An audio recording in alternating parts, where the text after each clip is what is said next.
Hello viewers, welcome to my channel all cooking fusion BD. আজকে আমি আপনাদের সাথে গ্রামীণ পদ্ধতিতে খুব সহজভাবে পুঁটি মাছের একটি রেসিপি শেয়ার করব। ভালো লাগলে রেসিপিটি ট্রাই করতে পারেন, সবাই অনেক পছন্দ করবে। তো আমি চলে যাচ্ছি তৈরি প্রণালীতে। এজন্য প্রথমে আমি এখানে পুঁটি মাছ নিয়ে নিয়েছি। পুঁটি মাছগুলোকে প্রথমে কেটে ভালোভাবে ধুয়ে নিতে হবে। আর এই রেসিপিটি আমি হাতে মেখে করব। তো এজন্য প্রথমে আমি নিয়ে নিচ্ছি একটি কড়াই, এর মধ্যে পুঁটি মাছগুলোকে দিয়ে নেব। এর মধ্যে দেব স্বাদ মতো লবণ। লবণ আমি এখানে হাফ চামচেরও কম ব্যবহার করেছি। দিয়ে দিচ্ছি হলুদের গুঁড়া হাফ চা চামচ।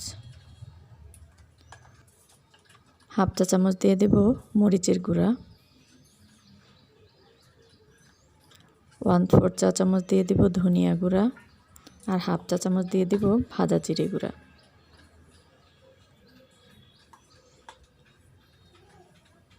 আর এই রান্নাটি আমি সরিষার তেল দিয়ে করছি, এতে করে এর টেস্টটা আরও দ্বিগুণ বেড়ে যাবে। আমি এখানে 1 টেবিল চামচের মতো সরিষার তেল দিয়ে দিচ্ছি। আর 1/4 চা চামচের মতো দিয়ে দেব আদা রসুন বাটা। কেউ না চাইলে না দিতে পারেন, তবে আমি খুবই সামান্য একটু দিয়ে নিয়েছি। এরপর এর মধ্যে দেব কাঁচামরিচ। এখানে আমি 3-4টে কাঁচামরিচ চিড়ে দিয়ে দিয়েছি।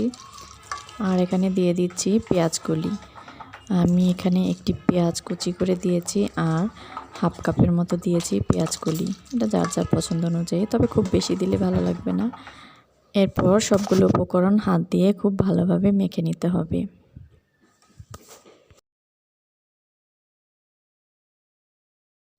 খুব ভালোভাবে যখন মাছটা মাখা হয়ে যাবে তখন আমি অ্যাড করব পানি। এখানে আমি 1 কাপের মতো পানি দিয়েছি। এরপর আমি কড়াইটি চুলায় বসিয়ে গ্যাস অন করে দেব। রান্নার এই পর্যায়ে আমি এর সাথে একটি পাকা টমেটো কেটে কুচি করে দিয়ে দিচ্ছি। এতে করে এর টেস্টটা অনেক গুণ বেড়ে যাবে।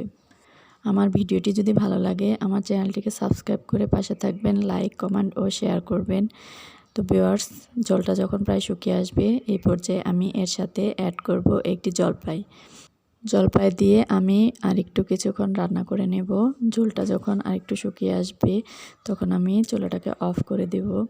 তো ভিউয়ার্স, আমার রেসিপিটি যদি ভালো লাগে ট্রাই করে দেখতে পারেন। আর ভিডিওটি দেখার জন্য সবাইকে অসংখ্য ধন্যবাদ।